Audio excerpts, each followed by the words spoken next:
allegiance to the flag of the United States of America and to the republic for which it stands, one nation, under God, indivisible, with liberty and justice for all.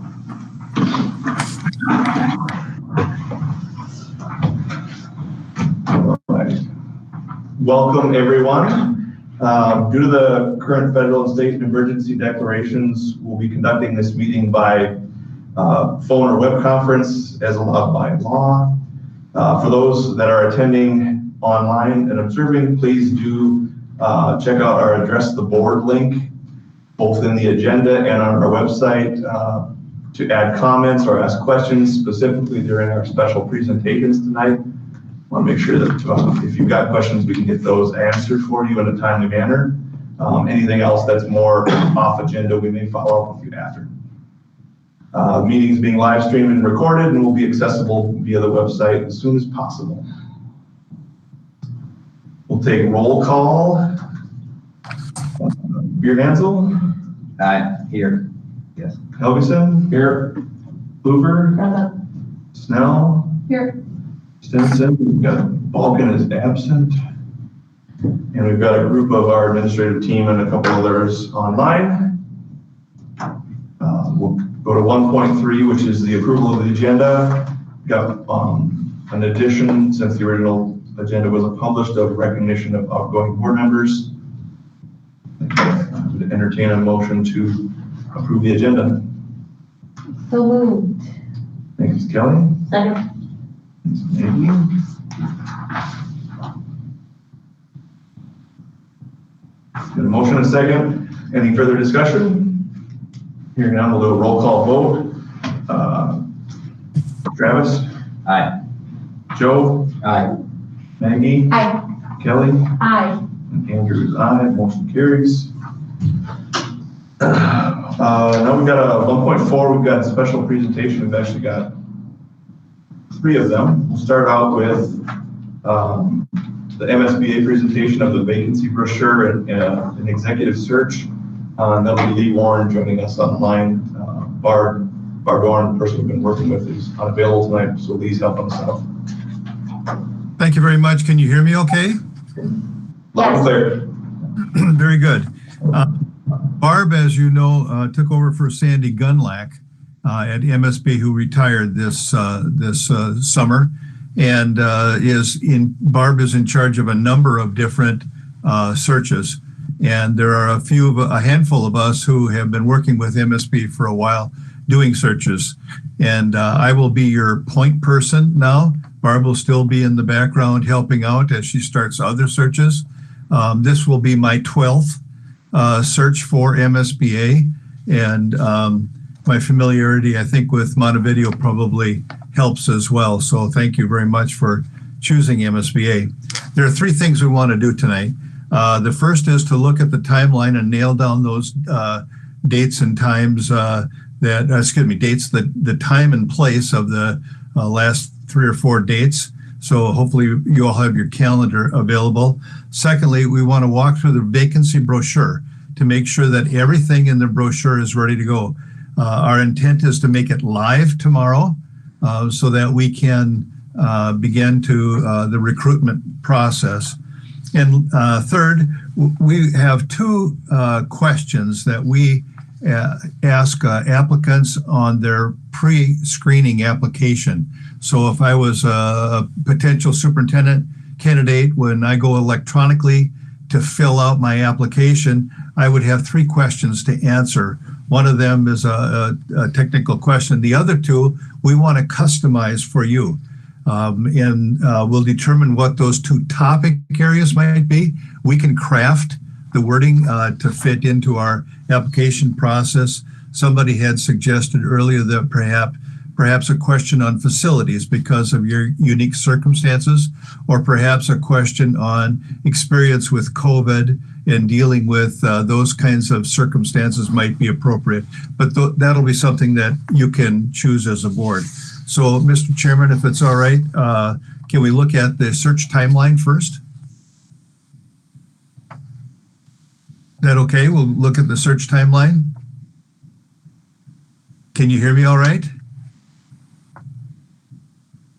Okay, you've gone dead, so I'm assuming you can hear me. Is that correct? Okay.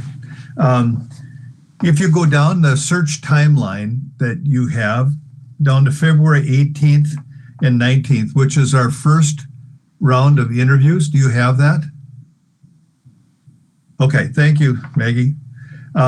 We need to determine the time and place of the special meetings. Where are you going to hold the interview and what time?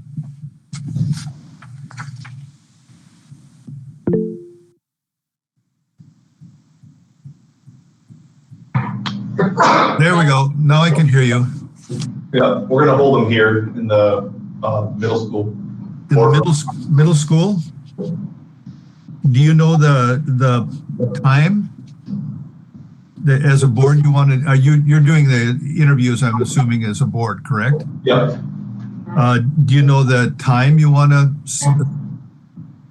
Let's see here. We're doing them Thursday and Friday. The initial talk about Thursday afternoon. It was afternoon. Afternoon Friday. and morning, I think, wasn't it? Right, yeah. I think we wanted to do the afternoon on Thursday and the morning on Friday. So are you thinking in the afternoon on Thursday, starting at what time? 3:30, 4 o'clock? 4 o'clock. 4 o'clock, is that 4 o'clock okay? Yep. And Friday morning, what time would you like to start? Start at 8. 8:30? That's fine. Everybody okay with 8:30? Yep. Typically what would be happen, if this turns out to be normal, and what's normal, I'm not sure, but 6 candidates maybe. And so you'd look at 3 on Thursday in the evening and 3 on Friday in the morning. So then that afternoon that morning when we're done Friday morning, after you've interviewed whatever candidates, the number of candidates that you have, you'll make a determination of who do you want to bring back? Who do you want to speak to a second time, which is scheduled for February 22nd. Do you have a date time you want to go in the afternoon, that date?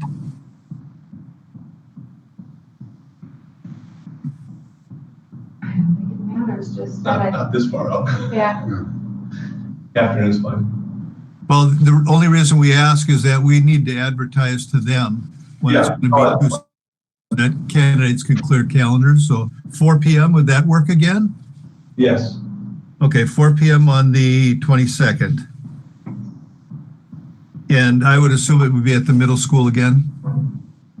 That's correct. Okay.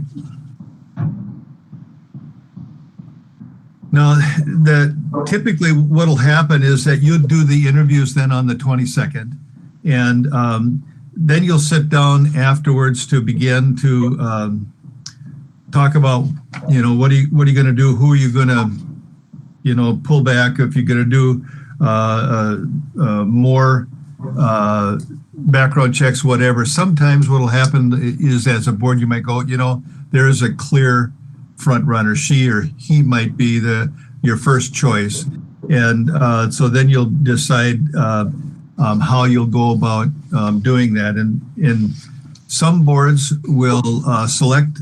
We recommend selecting February 23rd if you use a committee to negotiate the contract. If it's an individual, sometimes, for example, a board chair might call a candidate and say the night after the 22nd and say, the board has come to an agreement. We would like to offer you a contract, a chance to sit down and negotiate that with you. And other times it's done by committee, and so you establish a time on the 23rd that the committee can meet with the candidate to talk about a contract. So can we say 4 o'clock on the 23rd again, or do it later? Or? I think 4 is fine, Lee. I think what we talked about as a board in our last meeting was that we just have one person meet or negotiate that contract. Did you establish who that was, Andrew? I think they voluntold me to do that. Congratulations. Yeah, that's the word for it. Okay. No problem. And we can talk to you before that. When you get to the contract, we typically step out. That's between you and your employee or potential employee. So, and then the 24th is a special board meeting to approve the contract. Do you want to establish that time and date, place? What day of the week is that? I was just gonna ask that, I'm That's a someplace else. Wednesday. That's a Wednesday? Do it Everston. We could do it morning, yeah. Oh, that is a Wednesday. Is that after, Lent? Yeah, was that the Ash Wednesday? We Oh, it decided, is. we didn't think it was a problem, but Barb, I don't know, is there a reason we can't meet that day? She moved, it's the 17th. Seventeenth. Oh, The 17th sorry. is the one she moved to the 16th. Okay, This one, I think, first thing in the morning is yes, fine. great idea. 8 o'clock, Lee? 8 o'clock at the middle school again? Yeah. Okay, got it. So what I will do is I'll rebuild this and send it to Michelle, and she'll forward it on to all of you, and we'll get that out within 24, 48 hours, so you've got that. We will actually post this timeline with for the applicants and information, and you'll have it available as well. So thank you. The second thing is the brochure that you've gotten. Last time Barb had asked for help with you describing Montevideo, and actually we got a pile of information, great information, and Barb put together the brochure that includes it's a lot of description about Montevideo School District and about the community that's provided to us. And I want to check with you, is what was written and given to us okay? Are you, we want to go live with this tomorrow, so is this okay with you? I read through it, I thought it looked good based on. Yep, we're good with it, Lee. Okay, thanks. Sorry, some of the responses are garbled a little bit. Then on the second page in the leadership profile, you did a survey of the characteristics you were looking for.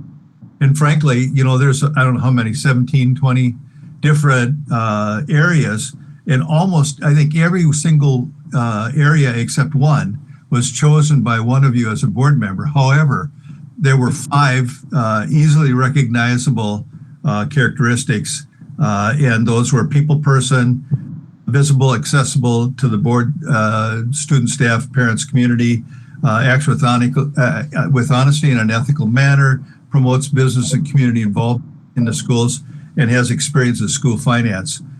So I'm assuming that'll be okay with you, since that's a result of your survey. Is that all right? Okay. Then the last thing, and this, you've got a sheet with 4 different kinds of salary language options for you to put in there. If somebody's going to apply, they're interested. So, okay, great. I like the job, but what are you paying? So this is the section where we put something in. There are various ideas about how to go about doing that. I think Barb mentioned that you were most interested in the third one, if that's correct. A competitive compensation package with a minimum salary of blank will be negotiated commensurate with experience and qualifications. The contract length is negotiable as provided in Minnesota statute. Is that where you want to be? That's correct. Do you have, you also got some salary figures and numbers that to give you not only what you are currently paying, but also what other area schools that were similar that you were looking at are paying. The one comparison, this has a lot of detail. The one thing that it does not take into account is experience. So when you look at these, understand that different districts will pay different amounts based upon experience, based upon qualifications and other things. But it puts you in a ballpark, and as you can see, you're certainly well within the range of what most folks are paying. So what would you like to list as a minimum? knowing that if you list that, you probably can't go below it, but that's still negotiable. Bad negotiating, but. Well, you know, and there are other options if you want to be more vague. The second paragraph, a lot of people use as well, and that gives you a little more flexibility. But if you're going to do a minimum, you got to do enough to want to attract somebody, because it's a two-way street. If I'm a candidate and I'm coming in, I'm going to want to sell myself to you, but I'm hoping that you will also sell yourself to me. Give me a reason why I want to live in Monty. So what are you thinking about a minimum then? What do you guys think based on the data? Well, I think it's hard because the other parts of the salary really make a difference. You know what I mean? The benefits packages. I wish I knew the experience. Yeah, you know, because I don't remember us saying, the one statement that previous superintendent experience is preferred but not required. I think I answered it's required, but I guess maybe it was. The second paragraph is the current superintendent's base salary for 2021, but it's actually 1920. Excuse me, I'm wrong. 2021 school year is X. In this case, it'd be 145, whatever it is. The final salary will be negotiated commensurate with experience and qualification. Contract length negotiable as provided in Minnesota statute. That particular phraseology allows you to go up or down wherever based upon a number of things. And that would be the rest of the items in the package as well, whether that's a 403B amount, and everybody does things a little bit differently. So that's another option for you to think about.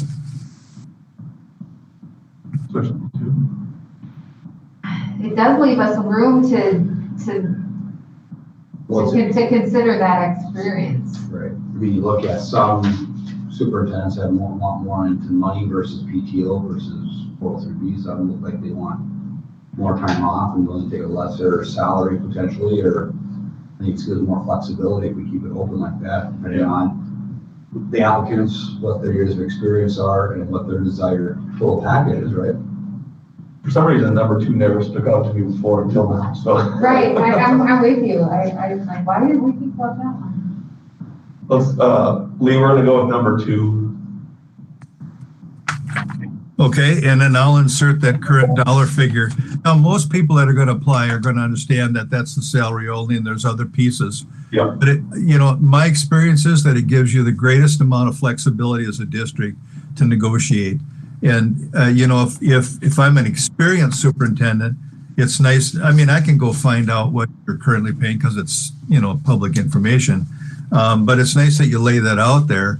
But I'll know, you know, I'm currently making 160. So, you know, is there something that can make it worthwhile for me or whatever, or somebody, this might be their first job. And so they're just going, wow, that could be really good. Even though they know that because you have a really experienced superintendent, they probably wouldn't receive the same amount. So I will put that in. We'll actually go live tomorrow morning. I'll work on getting some of this put together. And it should go out fairly quickly. So thank you very much. Any other questions on the brochure? You're good with that? No, we're good. Thanks. Thanks for your patience with my green screen too. Usually I have a picture of the Mississippi River or something in the background, but I couldn't figure out how to put it up there today. And the last thing is we asked 2 customized questions on the applications, and I gave you a couple ideas that somebody had given me topic that you might want to ask about. That would be you know, additional things to help you as you look at, because you're going to look at all the applications. You'll get a chance to see what people put in there. So what do you think, Andrew? What kinds of things do you think as a board you'd like to investigate? I'll let you guys. What do you think about somehow finding out right on what their experience may or may not be in a community with a high ag emphasis? Is it premature at this point? Well, I think that's a good thing because, you want somebody that understands the community you're moving into.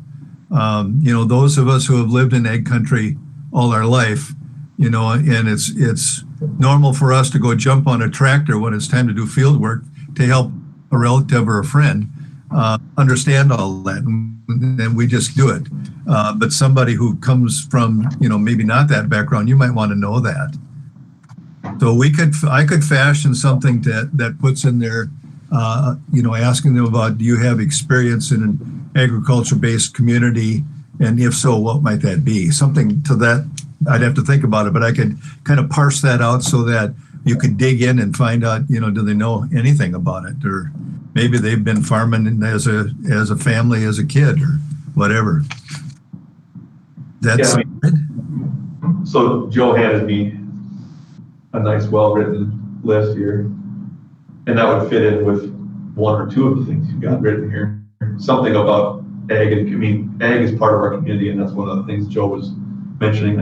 I think that's okay. I mean, I mentioned to Lee and to Barb, buildings or facilities just generally. Again, something's got to get done. And then I mentioned COVID specifically, but we could be more general in, dealing with, responding to some kind of a Nobody's gonna have crisis, experience. right? That's why you don't say COVID, you gotta say something else, right? Like, Well, and the other option to board members is that as we develop the questions, I'll come to you with, you'll get a whole bunch of questions to look at as possible, but I'll bring you a whole bunch of recommendations based upon not only what I'm learning about you now and what I'm learning about, what you're looking for, so based upon my knowledge of the area.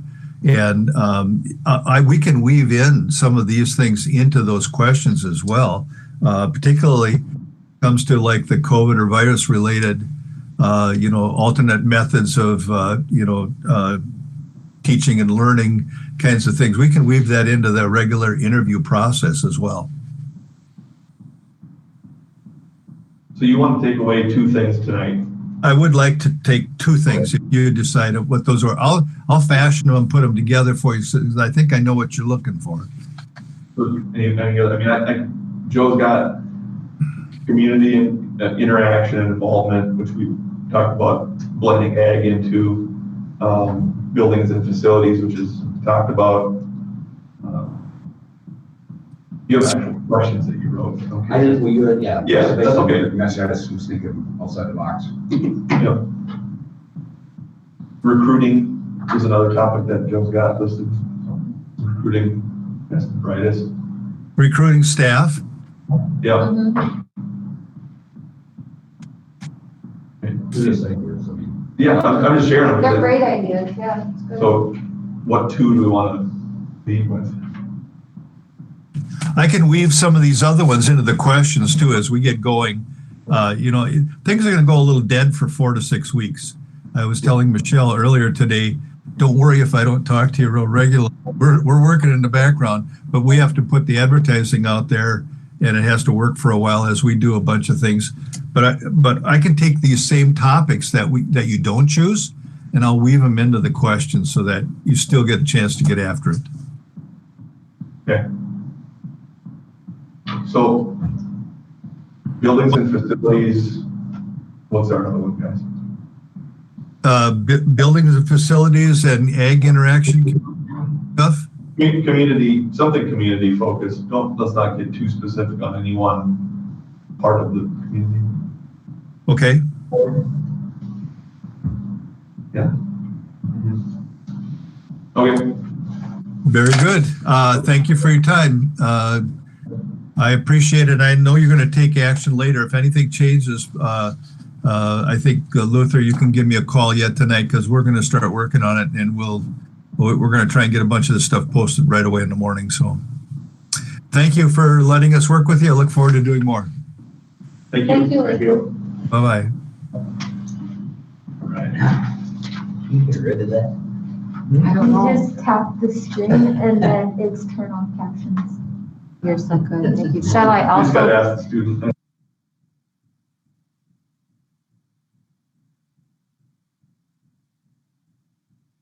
So So we're on to 1.4.2, which is the presentation of our audit. We've got Nancy online. Yes, hello, can you hear me? Yep. All right, sounds good. I've been doing this all day. I had a Zoom conference all day today, webinar that I presented at, so if my voice goes out, that is why. We'll try to get through this. I believe you have electronic copies of the audit. We are actually, this year, I'm going to do the presentation a little bit different than I have in person, which is, I guess it's okay for the year that we're in. First of all, the independent auditors report, there's a letter or report at the front of the audit, and it talks about responsibilities, whose responsibility, the financials are management's responsibility. Our responsibility is to audit the financial statements and then issue an opinion as to whether they're fairly presented or not.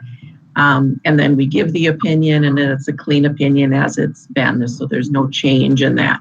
Page length of it maybe changes because there's additional things that we need to put in there, but it's still an unmodified opinion. Okay, so what I'm going to do is, oops. All right. So I should be sharing my screen. I'm pulling up a board presentation. Can you see that? Yes. Okay, perfect. All right. So what I've done with this, and this is a setup that I've used for several other governmental organizations, and I just haven't ever used it for the school districts. And I just thought, this year, I think this might be the year to do it. So instead of kind of flipping through the pages and going through line items, we're just going to look at it this way. And what it does is I just went back 4 years. So we've got June 30th, 2020 in the middle column, and then 19, 18, and 17. Looking at broad categories, and it just gives you a better feel for trends on how things are moving.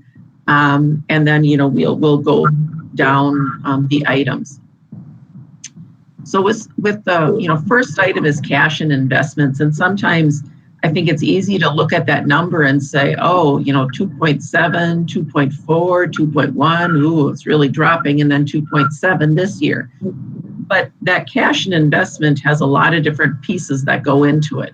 It's where are things at with what you have owed to you from other entities. So, with state grants, federal grants, county aid, whatever that is, you'll see that some years, like in 2019, you had 2.3 million owed to you at the end of the year. Really a timing situation. As of June 30th, it hadn't come in.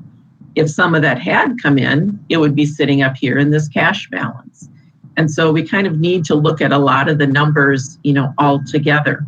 When we look at those together, and I have them added on my paper, they went from like 4.9 when you combine all these receivables and cash to 4.4 to 4.5 to 4.6. So things have been pretty stable in those categories.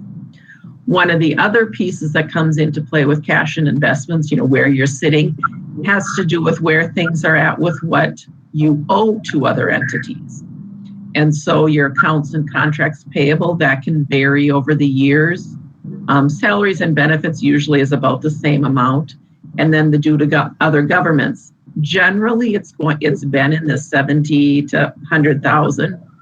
In this year, in 2019, that one jumped a lot, and that had to do with the ALC money from the general ed aid that they generate goes into Montevideo School District and then needs to be paid over to the ALC. And that had been done before the end of the year, but then some of those numbers changed significantly in terms of accounts. And so when we came in to do the audit, there was still an additional $582,000 to be paid or something in that ballpark. And so that needed to be paid out. This year when we came into the money, that actually hadn't been paid over to the ALC yet, so that's still sitting in that payable balance. When we look at kind of all those things together, the other piece that really then changes where your cash and everything will end up is is the netted down here in this fund balance piece. So this is what you have to use in total from year to year. You went from 2.9 to 2.7 to 2.3, and now this year it's still about 2.3. In this year, from between 2018 and 19, so in that 2019 year, this revenues and other sources over under expenditures, you had a loss that year of $405,000. So that was in the previous year. So that really brought down that fund balance. This year, the loss was $246,000. So, not as much of a drop. So a couple other things then to look at in terms of where you're at with revenues and expenditures from year to year. Levies have stayed right around at that 2.4 approximately. Other local revenues, that is going to take into account anything you're getting from other school districts, from other governments, from cities. It will include like pupil sales. It will, donations, admissions, all of that will be in that other local. One of the reasons for the change this year in that number is because student activities needed to be pulled into your bound audited financial statements for the district. In the past, we did an audit of student activities, but it was a separate audit. This year, there was a new standard that was implemented, GASB 84, and we had to pull that all in. So that was a change. You're going to now see those revenues coming in here. State funding, you can see that went from 15 million up to being pretty consistent at 17. Federal, this year, you did receive some federal COVID funding. I think things are just going to be kind of bouncing around in a number of places on where that funding comes from. You had a decrease in some of your regular food service funding, but then you got more funding through the summer food service program to cover the COVID type lunches that you were having to prepare for.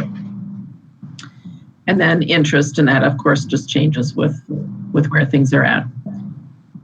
There you'll see your general fund expenditures. Most of theirs, there's not something really significant. It's just a general increase.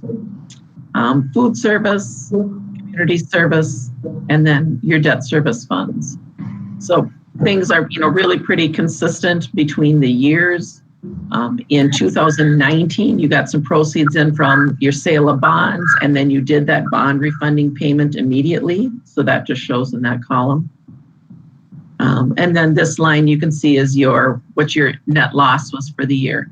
This $2 million loss looks, pretty crazy, but that had to do with a bond refunding that was done with bond proceeds that you'd received in a previous year. You'd had them for a while, and then they were paid off in that year. So that was the reason for that significant change. Otherwise, I think when I calculated it, you would have been about a $200,000 loss that year. So one of the changes we'll talk about, a footnote, is this beginning balance adjustment for GASB 84. GASB 84 has to do with fiduciary activities, and the student activity funds fall into that category where we needed to look at them. And so we pulled those into the general fund for the year, and that we increased then your fund balance by the $247,000 because that's how much was in student activities at the end of 2019.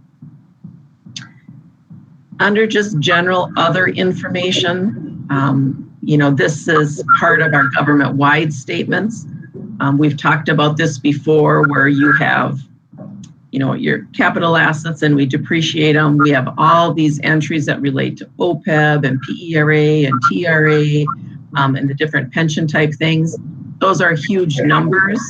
But when you look at this number right here, your net pension liability, PERA and TRA, that's the one that has been kind of crazy for a few years and was bouncing up and down.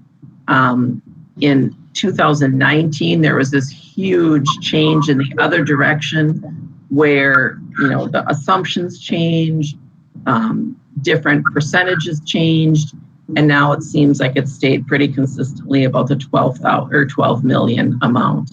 Remember, this isn't a number that you're necessarily going to have to pay back in terms of this. There's a payment due this year.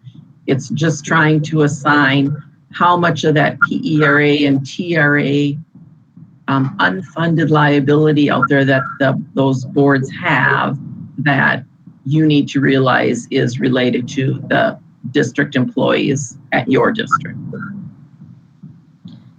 So any questions on this just in general?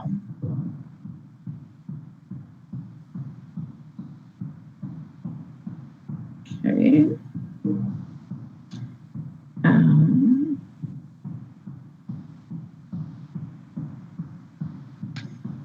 I'm pulling up the district financial statements now.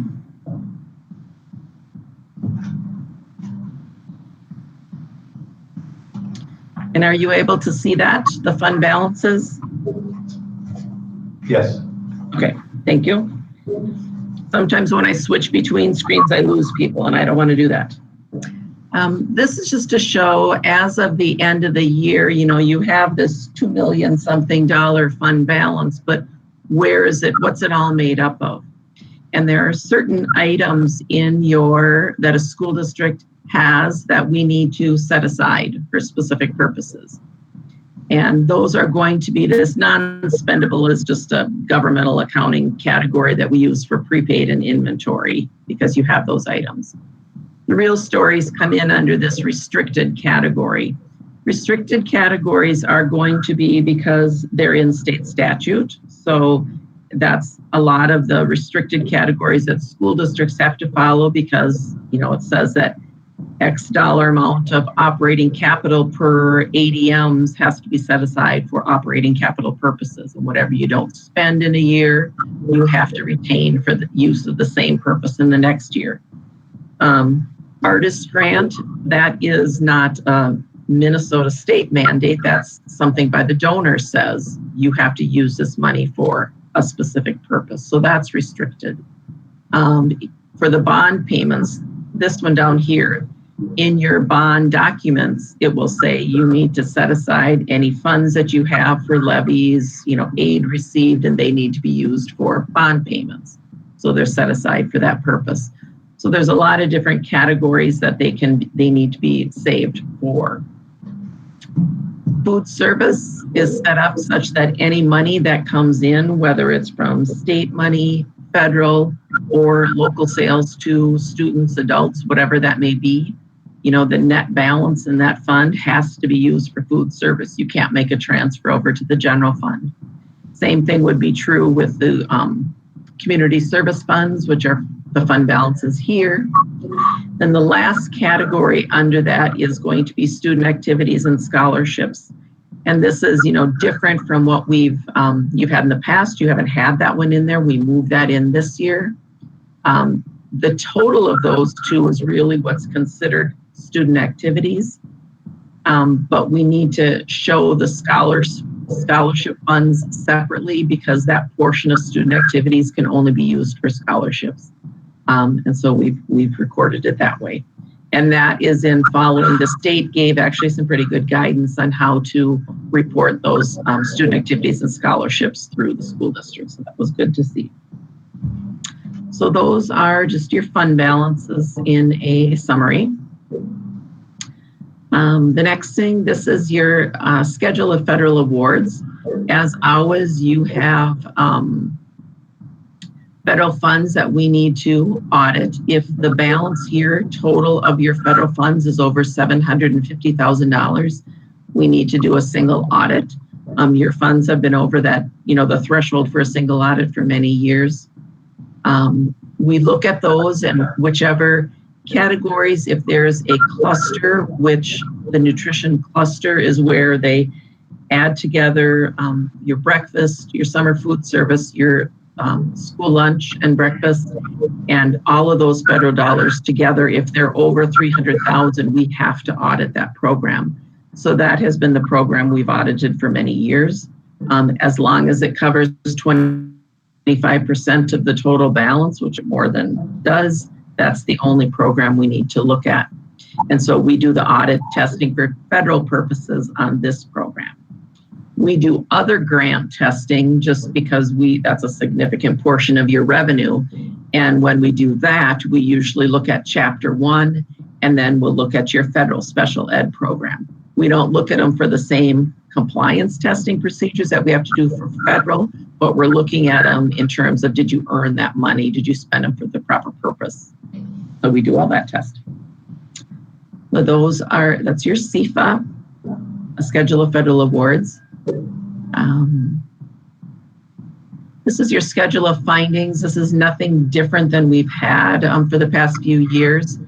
It's split up into a couple of different categories. We have summary, the findings over your financial statements, the finding over your federal awards. For your financial statements, you don't have any non-compliance issues, but because we do significant journal entries and we are preparing the financial statements for you, that's considered a material weakness. We've had that for many years. Under the federal awards, this is where the bigger issue comes in with your grantor agencies. If there's material weaknesses or deficiencies or non-compliance is found in those, they'll have a bigger issue with that, and we did not have any non-compliances there. So the second page of that just talks about the material weakness in financial reporting, and it would just be a matter of, if you're wanting to get rid of this finding, what is it that can be done? Part of it would be probably outsourcing the review of the financial statements to ensure that, basically we've prepared your financial statements for you, and so you have to ensure that they're all correct. The state Department of Ed hasn't ever made issues on this. And so I think until they do, because many districts have this where the auditors are preparing their financial statements, it doesn't seem like it's high priority for most districts to try to make any changes with regard to this. This is a very common finding for them. And then the last page is the Minnesota Legal Compliance Report. Wording in this changed slightly from what it's been, but basically it's just saying that, whenever we do a governmental audit, we're required to audit a bunch of different categories for Minnesota legal compliance. We get the guidelines from the state auditor's office. And then if we have find anything material incorrect, we report it here, but there was nothing noted. So that's what I have on the financial statements. Did anybody have any questions on that? Nope. Okay. Last item would be the Au260 letter. This is a letter that we talk about every year, and it's to those charged with governance, which is you. It'll talk about there's a bunch of different topics that we're required to discuss with the governing board every year. One of them, it says significant audit findings. These aren't really findings. They're just different things that we needed to tell you about. So as I mentioned, we implemented GASB 84 on fiduciary activities, and that was, pulling in the student activity funds. Otherwise, all other standards were complied with, as we could tell. You do have some significant estimates in your financial statements. Receivables, when Adam calculates special ed receivable and the general ed receivable, those are based on numbers, some provided by the state, some are provided by, other, like the student ADM reports, which come through the state also, but they're from other districts. Some of those numbers will change. And so there's an amount booked for those receivables now. But when we come back next year and do the audit, there's a good chance that we're going to be adjusting some of those receivables because numbers change slightly. What we're hoping is that they're not going to change significantly. And we've had that in the past where we've actually been, really pretty close with where those receivables have ended up. Depreciation, of course, is just an estimate. It's just trying to say how long something's going to live, the life of an asset. And obviously this whole OPEB, your severance, your net pension liabilities for PERA and TRA, those are huge estimates based on actuarial studies. If we had any difficulties, we talk about them here. We did have some corrected misstatements. These are things that we did post as journal entries. And those are some, every year there's less that we are doing, that as Adam's getting more familiar with the different things and where they come from, those things have been limited. And so that's, something we'll just continue to work on.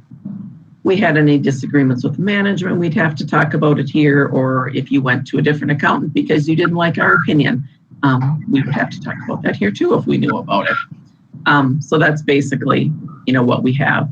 This just talks about the GASB 73 and 75 and what kind of report information we're required to provide on that. So nothing really different from what we've had. It's the same type of presentation. We've just had to add that GASB 84 for fiduciary activities. All right. Thanks, Nancy. Any questions? No, thank you very much. Appreciate your work. Appreciate everyone that helped you. Okay, sounds good. Thank you. Have a great evening. Thank you. You too. All right. We're on to 1.4.3, recognition of 2 outgoing board members. So I'd like to take just a minute and recognize both Darren and Maggie, one of which who's with us tonight, Maggie. So both Darren and Maggie were elected 12 years ago and have served a long time through some good times and some bad times. We went through some financial stuff early on. We did several years where we had to work on some fun stuff with expanding curriculum and adding programs and all those kinds of things. And the perspective that was brought was valuable. Maggie, since you're here specifically, you've always been a good counterbalance. Whenever there's been a good healthy sense of tension, I've always appreciated the way that you've brought another point of view that is quite often different than mine, but I appreciate that because of your work experience and your personal experience. So I think that's been very valuable to this board, and anywhere you go in the future, I think will be valuable. So I want to take a couple minutes and recognize you with a very small token of our appreciation, which is the traditional school bell. So I'm going to take this out. Kelly's going to snap a picture, and we're going to make you all a Facebook star, which I know you already are. You want to put your mask on? Is that? Yeah. Yeah, you probably should put your mask up.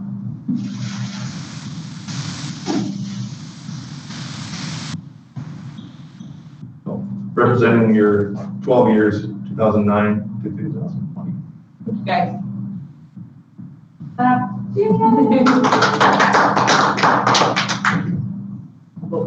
Yeah. Can I just take one of each? You don't need me. Thank you, Maggie. Be safe. Thank you. So, yeah, thank you. And we'll catch Darren and get some of the things. I think it's important that we brag a little bit about having some people that have stuck around with us for a long time and done good things. I'm excited about my retirement. Everybody that gets to retire should be excited. Yeah. Good. All right. Move on to 1.5, which is the approval of the consent agenda. I'll move approval of the consent agenda. Second. A motion and a second. Any further discussion? Hearing none, we'll do a roll call vote. Travis? Aye. Joe? Aye. Maggie? Aye. Kelly? Aye. Andrew is aye. The motion carries. We're on to 1.6, which is a resolution accepting gifts, donations, contributions, and bequests. We received $50 in a Walmart gift card towards some ECFE snow globes for the Santa Drive. Gotta turn pages. $64.11 for inflatable gingerbread man and $641 for the snow globe tent. So all things that went into our Meet Santa globe situation that happened. That was, I think, a lot of fun for the folks that played there. So thanks to those groups that contributed, and I'd entertain a motion. So moved. Thanks, Joe. Second. Kelly. Any further discussion? Hearing none, we'll do a roll call vote. Travis? Aye. Joe? Aye. Kelly? Aye. Maggie? Aye. Andrew's an aye. Motion carries. We've got 1.7 for the superintendent's report. Okay, thank you. Just a couple of items on the superintendent's report. First, we have an MRE ballot. The Minnesota Rural Education Association has representation on its board from teachers, school board members, and administrators. And there are our board members on for each of those. Currently, in the South Central Zone, which we're a part of, there is an opening for an administrative representative for the South Central Zone. Each of those groups gets one vote. The teachers have cast their vote, the administrators have cast theirs, and now the school board has a vote as well. And I did give you a list within the support materials of the candidates. There were 6 candidates for the position. Kyle Edgerton is superintendent at Campbell Tinta. Maureen Heineke, principal at Lac-Parle Valley. Jeff Horton, superintendent at GFW. Mark Miley, principal over at Wilmer. Melissa Sparks, the principal at McRae. Patrick Walsh, superintendent at BBE.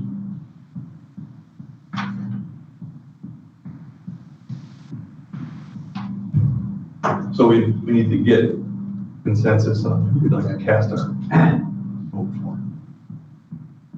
To the point of information, the other 2 groups, the teachers cast their vote for Mark Miley, principal at Wilmer, and the administrators cast their vote for Melissa Sparks, the principal at McRae. I guess I would have probably leaned towards either the one from Lac-Parle or the one from McRae, just based on, understanding rural education and proximity to us, but I would be open to other opinions or ideas. I'm good with you on that. The lot, my mind's gonna be Lac-Parle, Max McRae, just close enough to us. No, true vote in alignment with I think so, with the administrators. administrators. Sounds good. Melissa Sparks? Okay, thank you. Board reorganization and new board member orientation. We're looking at January 4th, 2020 at 6 p.m. And at this meeting, we would swear in new members, have the election of officers, the appointment of the standing committees, and also the board orientation session. Additionally, when looking at standing committees, there is within the support materials a listing of the current standing committees and who's returning in each of those. And so if you have preferences as to committees to serve on, I would say to let Andrew or myself know on that, and the appointments would be made then at that meeting. My first question would be, does January 4th at 6 p.m. work for everyone? A couple of people have responded that it does. Works. You hear from Tyler? Tyler, did January 4th at 6 p.m. work for that, for you? Yep, that worked. Thank you. Okay. Okay, so go. Yep.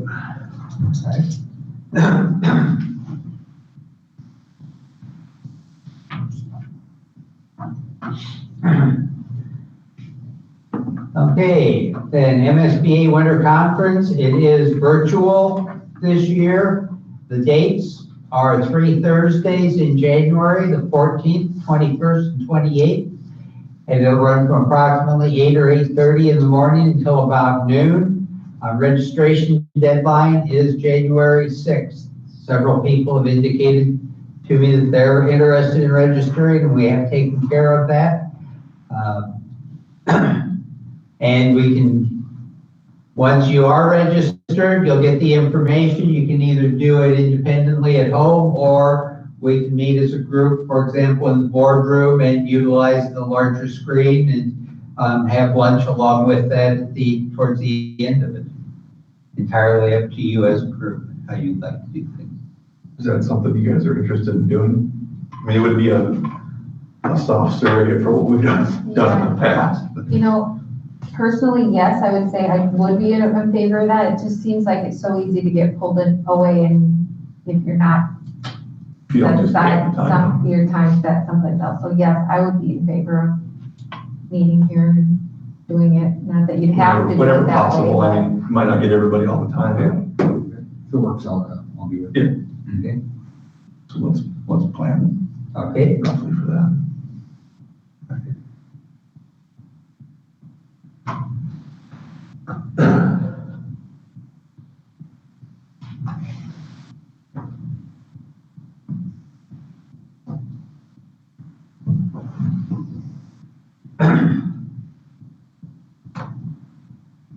Okay, just a couple of comments relative to the Minnesota budget projections.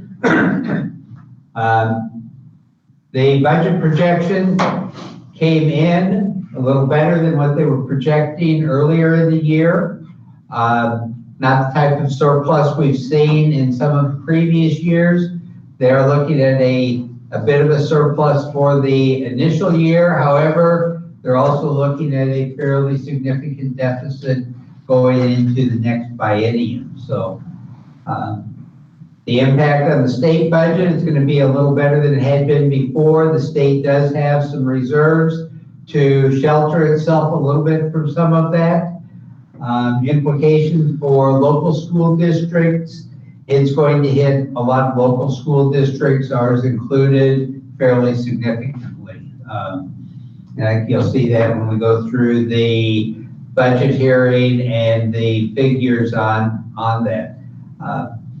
We've gotten some significant aid from the federal government, but the thing to remember about that aid is that it couldn't supplant anything that we already had in place, and also it's one-time money, and so that goes away. That doesn't improve your fund balance coming out of this, because 1 year you've got the revenue and expenditures coming in, and so you've got an extra $500,000 there. The next year, both the revenues and the expenditures go away. And so that doesn't really impact the fund balance. So it's not a significant factor for improving financial status. It does help us meet some of the expenses incurred just in dealing with a pandemic, however. And so that's the real key about that. But many people are looking at that's a way that you can save your budget, and it's really not. It's a way to protect from having a lot of extra expenses and cover some of the costs that are incurred by a unique situation. So The bridge, really. yeah. So it was, like I said, it's strictly a response to that particular situation. Then one final item that I would mention, in January, the board will need to decide whether or not they are going to offer a school board scholarship and the amount of that. And we'll have more information on that in the packets as we get into January. All right. Thank you, Dr. Heller. Any questions? All right. We've got 1.8 committee reports. Start with some board reports versus negotiation. We're approving the only open item later this evening, so I think that's where we're at. I think the next upcoming thing would be a month or two from now, we'll be looking at negotiating with the new superintendent. That'll be the next I guess I'll get over. Staff development. You're up. You able to comment on that? She told us she was going to. Oh, you're just one friend. Yeah. Certainly, I can tell you a little bit. The staff development committee met last week, and what we kind of took a look at were, since we won't be having our January melt this year, what kind of ideas can we have for professional development? And so a survey went out to the staff this past week or last Friday, and there were some ideas gathered there.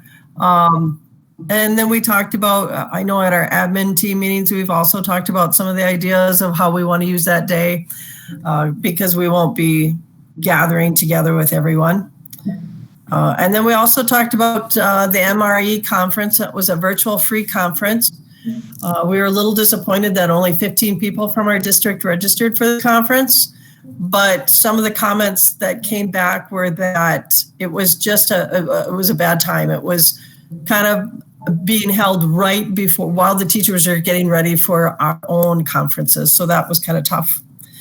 We also took some time to recognize staff who won awards last year, because last spring we were unable to have a in-person staff recognition banquet. And so all the individual buildings have been having their own little ceremonies to honor those who won awards during last year. And Zach Kepke is going to be putting together a video of all those awards. I think that's kind of the highlights. Any questions?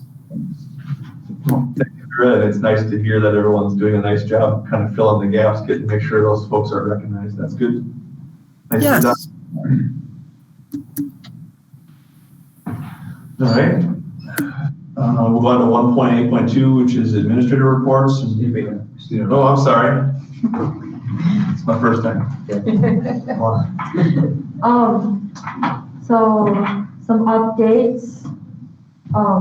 So for sports, I don't know what wrestling is doing, if they're waiting until the 21st or if they're doing any workouts on their own. Basketball and swimming have workouts posted for themselves on their Google Classroom. And dance has been having virtual practice, and this week we've had dress-up days and games planned. Student council has a couple things planned. A homemade ornament, a homemade Christmas gift made by them for someone else, a homemade decorated Christmas cookie, and they're all due the 31st, but they have to be posted to the Google Classroom code. And then classes overall from students that I've asked are going pretty good for them. None of them they all said that they're doing pretty good. So I have. Good. Thank you very much. Now we'll go to administrators. Start with Mr. Sprout. Good evening. Try and keep it a little short. I know you've had a long meeting so far.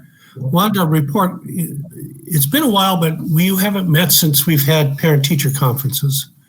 And this year we had virtual conferences. And interestingly enough, we had similar attendance for our virtual conferences as we did when we had in-person conferences, which is about 94 to 95%. But we did have a greater attendance by both parents coming to the conference. And we think part of that is that parents could attend from home, from work, if they happen to live in another town. We noted that conferences started on time and ended on time more often than when they meet in person.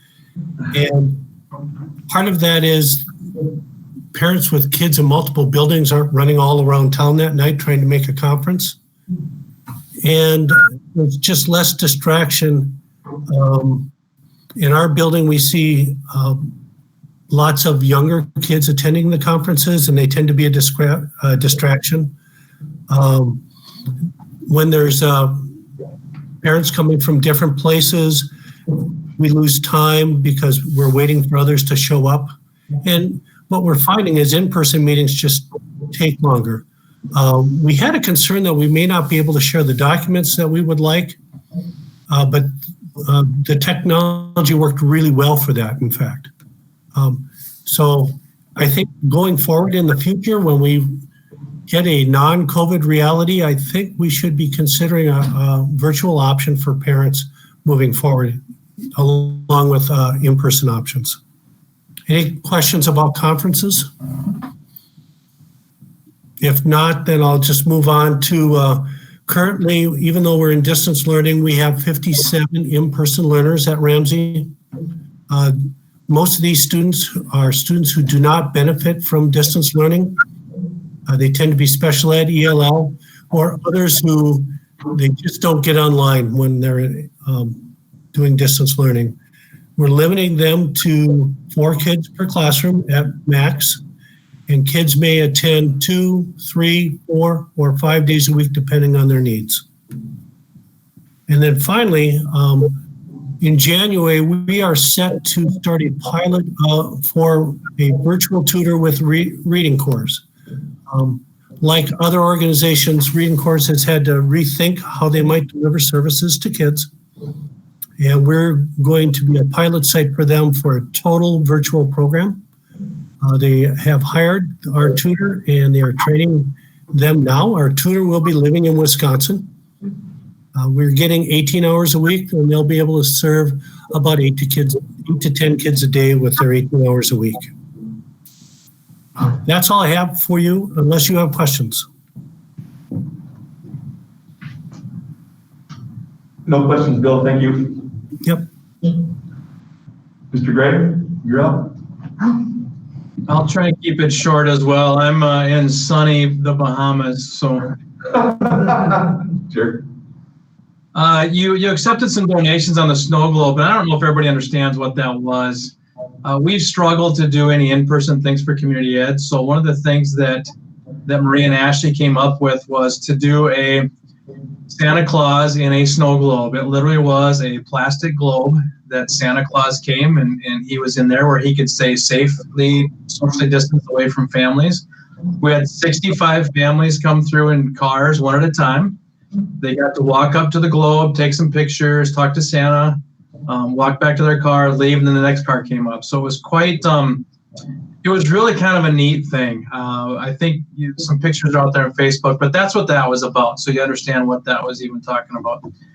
Some other things that are going on, Mr. Leafblad and I met last week and still looking at some ways to do some kind of a band carnival. I hesitate to use the word carnival.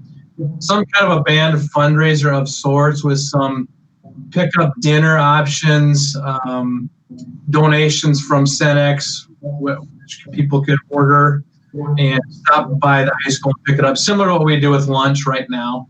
So trying to come up with some safe yet doable ways to still make some money for the band program. So they're working on that.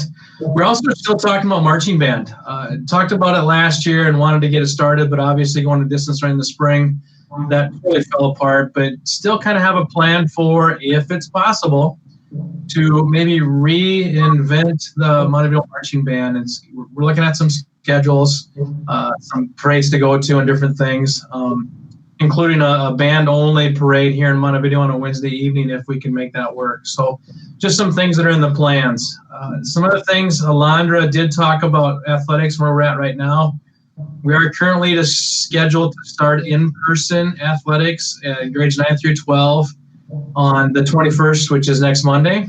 And then junior high would start then January 4th when we return to school, which hopefully we can do.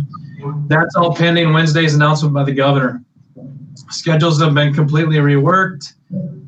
We do have a schedule that would run through all the way through February for junior high and through the end of March for the 9 through 12 kids. Spring is being left alone at this point. There has been no change to the spring season. They will get a full season starting the last week of March. So and that's been a strong push by the athletic directors in the state high school league is to leave spring alone. They lost everything last year.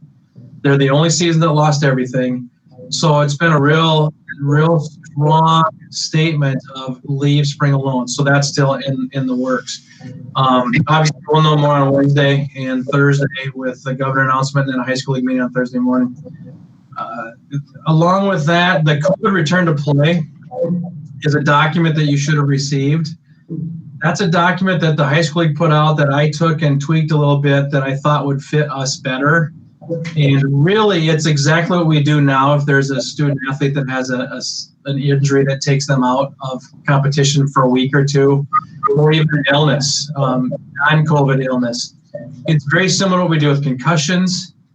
It just involves a 7-day return to play. So it's a 10-day quarantine because of the illness, and it's a 7-day return to play so we can bring them back slowly, that we don't risk any further deficit of their physical abilities. So the thing that I removed from the high school league's plan is the requirement of a doctor visit in there. We have a lot of families that we don't need to be sending to the doctor to get the doctor to say, yeah, go ahead and start the 7-day, because that's about how long it will take. Instead, I would like to use the Tom Reeves' office to do what we call a screening, which he does at no cost, which is the same thing we do at concussions, is we send them up there for a screening. He does a 5 to 10 minute little thing with them and then says, yeah, you can start the return to play, or no, you need to come back again. I'd much rather go that direction than forcing families to go to a doctor visit that is fairly expensive at times. So that's just an FYI. That's what I'd like to use. Dr. Heller and I have talked about it. I don't know if that needs approval or not. It's just a written plan of how we would do it, where we've been doing the same thing without a written before. Any questions on that one? That's a little bit of a big item. Is it only the Montevideo clinic that can do that, or is anybody that provides no cost checks available to do that? They could. We've used Tom for a long time because he brought it to us as just because he likes to be around it. So yeah, if a chiropractor wanted to do the same kind of thing, or any other medical facility, it started with the physical therapy office, 20 years ago, and we've just kind of stayed with that. But anybody that wanted to offer that would be fine. Okay. Bob, I read through the document, but I don't have it here in front of me. If a student tests positive for COVID but has absolutely no symptoms, do they still have to go through this return to play? Right. It's a positive test. Has nothing to do with symptoms. If they have symptoms and don't test, obviously we won't know that. But if they test positive, then the high school league is recommending that we have some sort of return to play, because it will affect the respiratory system, and we want to be a little careful about that. So once the positive test, it's a 10-day from the date of the test, and then a 7-day after that. So it's a total of 17 days before they can actually play again. So it's only affected by positive tests.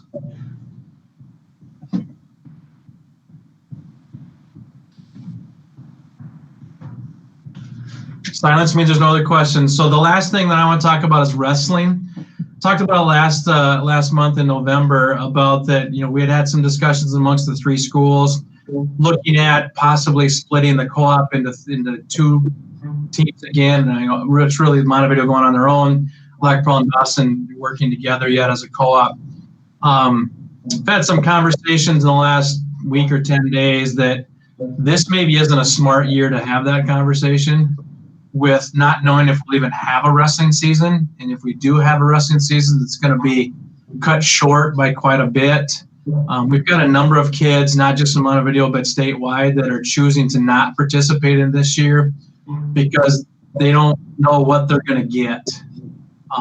The fall, in many cases, was a tough experience for a lot of kids. They don't want to go through that again when you play, and then you're quarantined as a team, and then you play, and then you shut down, and just not real interested in that. So I think it might be a better conversation to have in the spring, and then stay together as a co-op next year with the thought of the following year possibly separating. But I think we need to have a normal wrestling season before we really look at that. The numbers are a little bit questionable as if we have enough to really go on our own or not.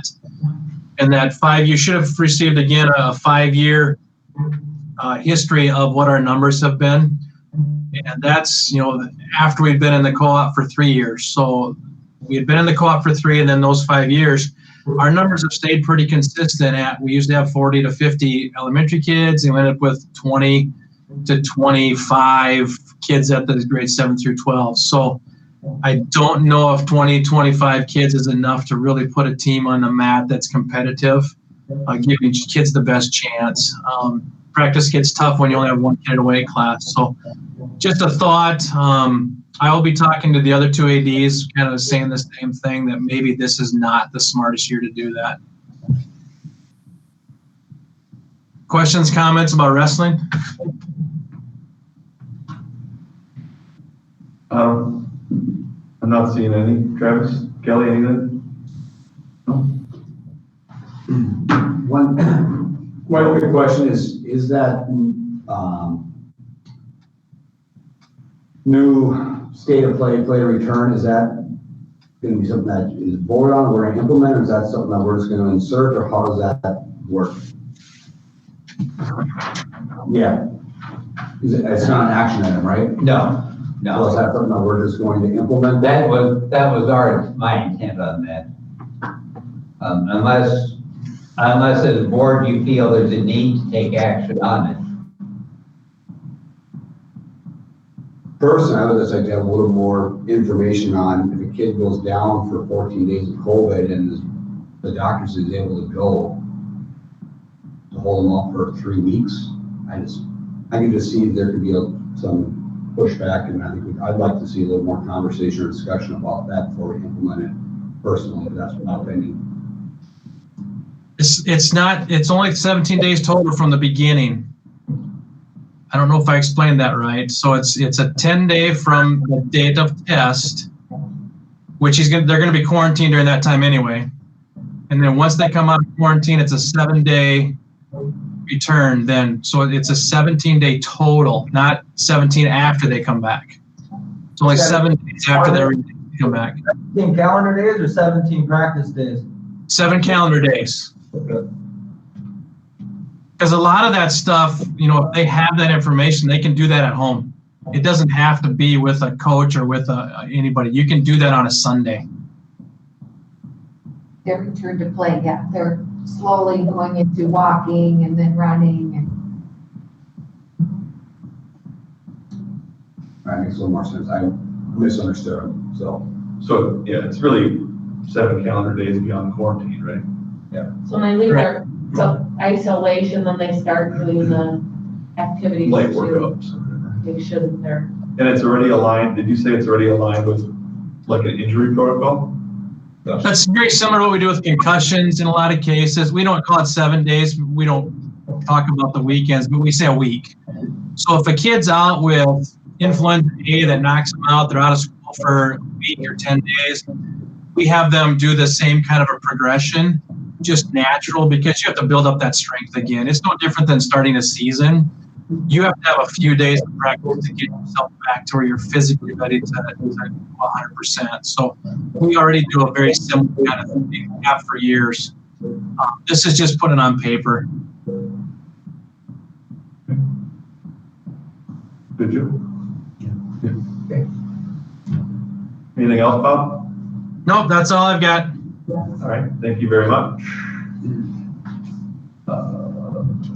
Nothing for 1.9 this month, so we're on to discussion items 2.0.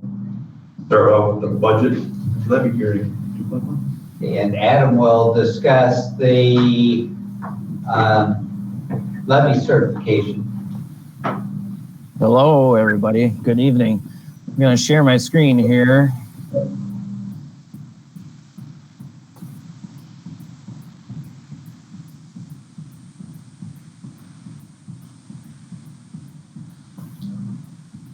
Okay.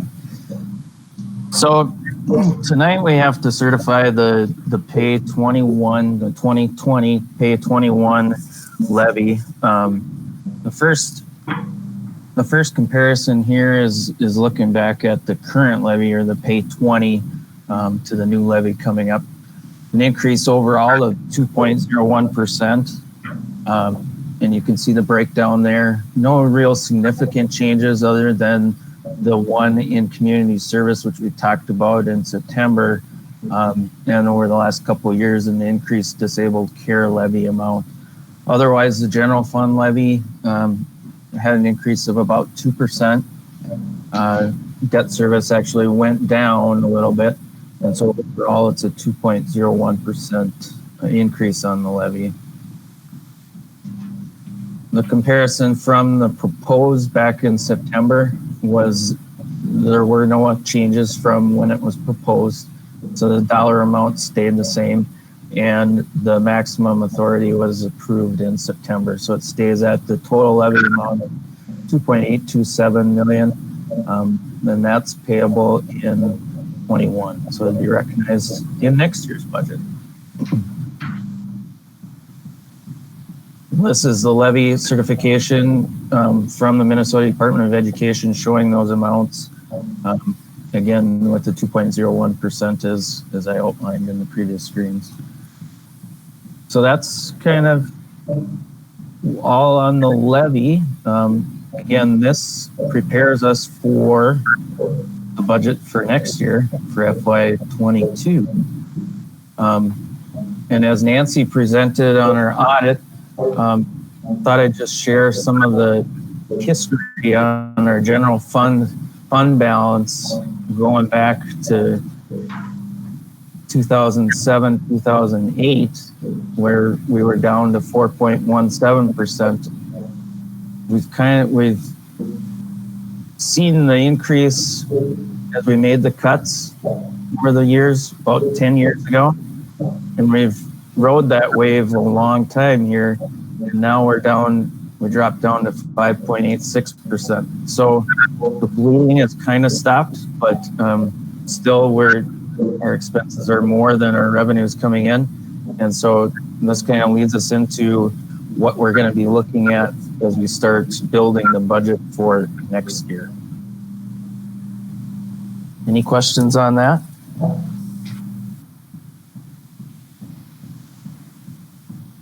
Thank you, Adam. Mr. Ripley, was there anyone online that had any questions that we need to address?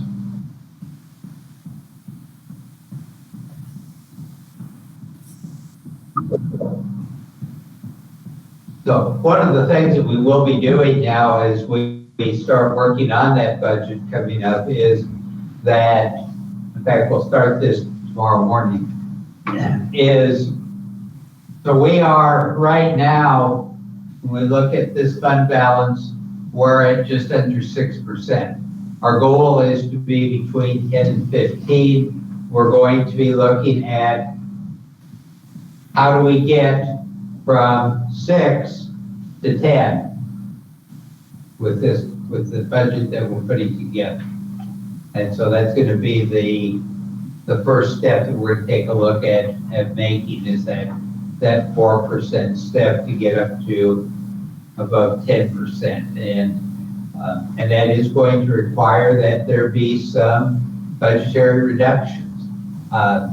It's not going to be the type of reductions that we went through 10, 11 years ago, where we had, where we eliminated 10% of our general fund and we eliminated 10% of our staff. We're not looking at that type of, rather we're looking at how do we bring things back in line and start getting it to where it's going the way that we need.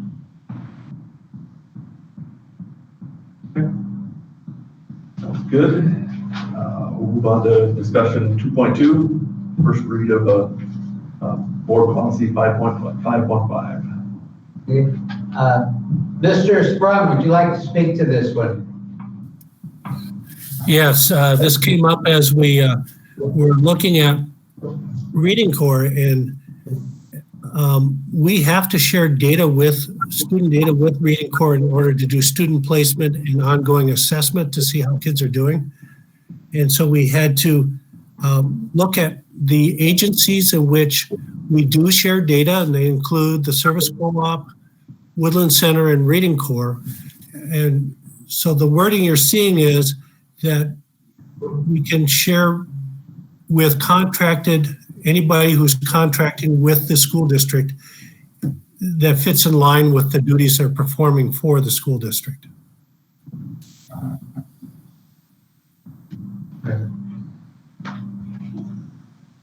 So we'll approve that next month. Right. All right. This policy will be up for final reading next.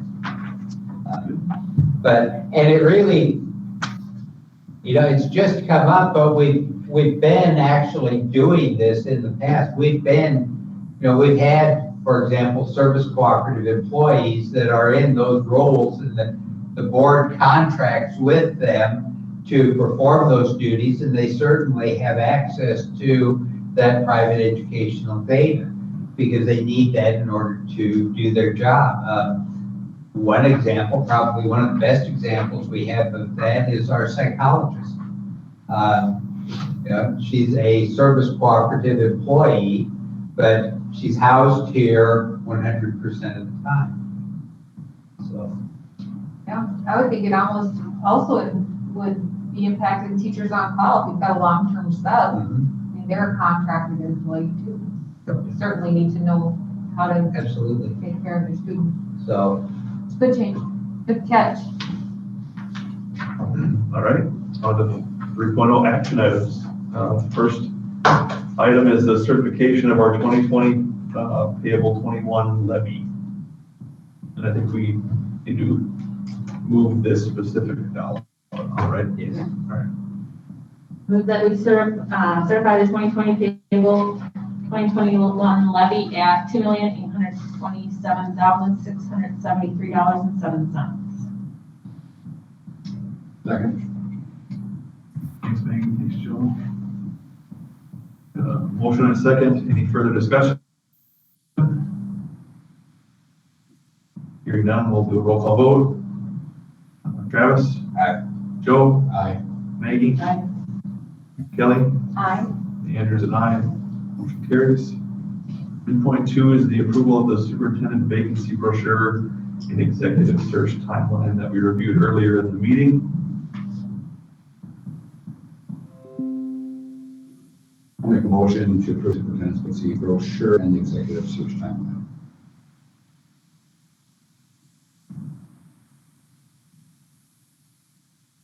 Second.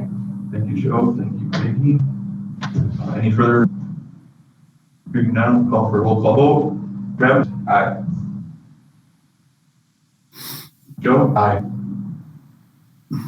Maggie? Aye. Is an aye. Motion carries. 3.3 is the approval of the 2019-20 audit. This was presented earlier in the special presentation. Yeah, motion. Make a motion to approve the 2019-20 audit. Second. Thank you, Travis. Thank you, Joe. Any further discussion? Hearing none, we'll call for a roll call vote. Travis? Aye. Joe? Aye. Carries. 3.4 is an action item on 2020 and 2021 State High School League membership dues. Earlier this year, we had a discussion about some of the things that the State High School League was encountering, and they put forward some additional fees to cover some of the, to offset some of their costs. Recommendation from Mr. Gray and Mr. Heller that we should pay these invoices and stay in the high school league. Motion and second. I'll make a motion. Good guys. Second. Thanks, Maggie. Got a motion and second. Any further discussion? Hearing none, we'll call for a roll call vote. Travis? Aye. Joe? Aye. Maggie? Aye. Kelly? Aye. Andrews and I. Motion carries. 3.5 is a resolution directing administration to develop recommendations on staffing programs and budgets.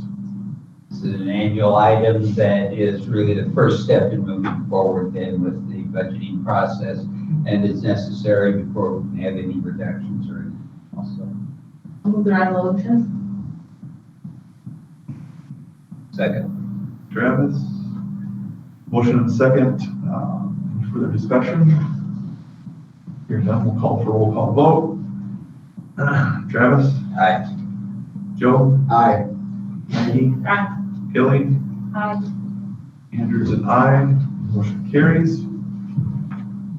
3.6 is the ratification of the 2021 contract with the Montevideo School Office Personnel, International Operating Union Engineers Local 70. Board's negotiating committee can answer any questions that we might have. I'll speak to that and say I recommend approving the contract. Move that we approve the contract? Thank you. I'll second. Thanks, Joe. Both. Motion and second. Any further discussion? Hearing none. Get another roll call vote. Travis? Aye. Joe? Aye. Maggie? Aye. Kelly? Aye. Andrews and I. Motion carries. I'll make a motion to adjourn. Second. All right. Hey, Deb, do you want to? We're adjourned. 7:32.